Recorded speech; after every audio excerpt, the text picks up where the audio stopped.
علیکم. آج ہمارے ساتھ موجود ہے ڈاکٹر عبدالقیوم جو کہ بچوں کے سرجن ہیں. جیسے کہ آپ کو پتہ ہے آج کل اویئرنیس جو ہے وہ بہت ہو چکی ہوئی ہے بچوں کے ختنوں یا سرکمسیژن کے بارے میں. لوگوں کا یہ ایک ٹرینڈ بن چکا ہے یا کوشش ہوتی ہے کہ ختنوں کے لیے بچوں کے سرجن کے پاس جایا جائے. تو ایک بہت ہی فریکوینٹلی آسک کوسچن ہے جب ہم اپنے مریضوں کو ڈسچارج کرتے ہیں کہ بچوں کو ختنے کس ایج میں کرانے چاہیے اور کس ایج میں ہم آپ کے پاس لے کے ہیں ختنے کرانے کے لیے. تو پلیز اس کے بارے میں بتائیں. جی تھینک یو. یہ ایک بڑا ہی امپورٹنٹ کویشچن ہے کہ بچوں کے ختنوں کی ایگزیکٹ ایج کیا ہے. تو اس میں یہ میں بتانا چاہتا ہوں کہ آل اوور دا ورلڈ یہ کوئی ڈیفینیٹ ڈیسائیڈڈ نہیں ہے کہ کون سی پریفریبل ایج ہے بچوں کے ختنوں کی. تو یہ پوری دنیا کے اندر فیملی ٹو فیملی ویری کرتا ہے، مختلف ریجنز میں، مختلف کنٹریز میں. تو کوئی بھی اس کی میڈیکلی ڈیفائنڈ ایج نہیں ہے کہ اس ایج میں ہی لازمی ختنے کرانے چاہیے. یہ برتھ سے لے کے ایڈلٹ ہوڈ تک کسی وقت بھی آپ کروا سکتے ہیں.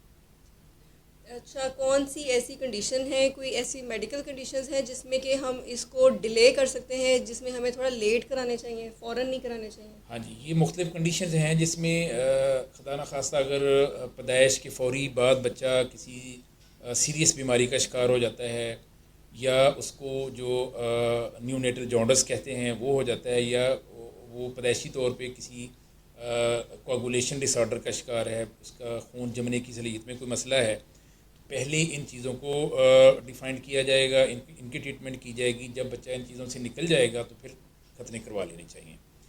تو دوسرا سرجیکلی یہ ہوتا ہے کہ بعض اوقات جو پیشاب کی ڈنڈی کے مسائل ہوتے ہیں اس میں پیشاب کا جو سراخ ہے وہ اپنی جگہ پہ نہیں ہوتا، یا وہ ڈنڈی کے اوپر ہوتا ہے یا ڈنڈی کے نیچے ہوتا ہے.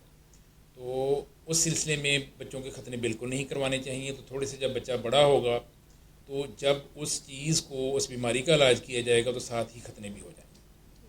تو یہ کرانے ضروری کیوں ہے؟ ختنے یا سرکمسیژن کرانے کا فائدہ یا بینیفٹ کیا ہوتا ہے؟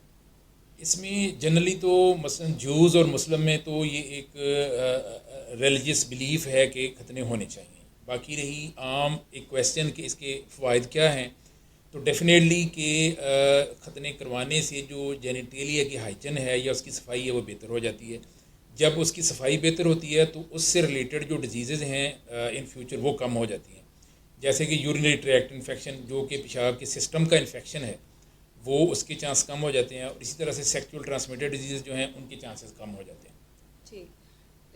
اس کا مطلب یہ ہے کہ جب بچے کی پیدائش ہوتی ہے اس کے بعد آپ کو کوئی خاص ایج لمٹ ڈیفائن نہیں ہے، بچوں کے سرجن کے پاس بچے کو لے کے جانا ہے، ایگزامینیشن کرانا ہے، ان سے ایڈوائس لینی ہے کہ کس ایج میں آپ نے سرکمسیژن یا پھر ختنے کرانے ہیں، اور کوئی ایسی انڈیکیشن تو نہیں ہے کہ اس کو تھوڑا ڈیلے کر کے کرانا ہے.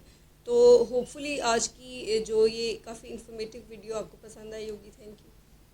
Okay, thank you.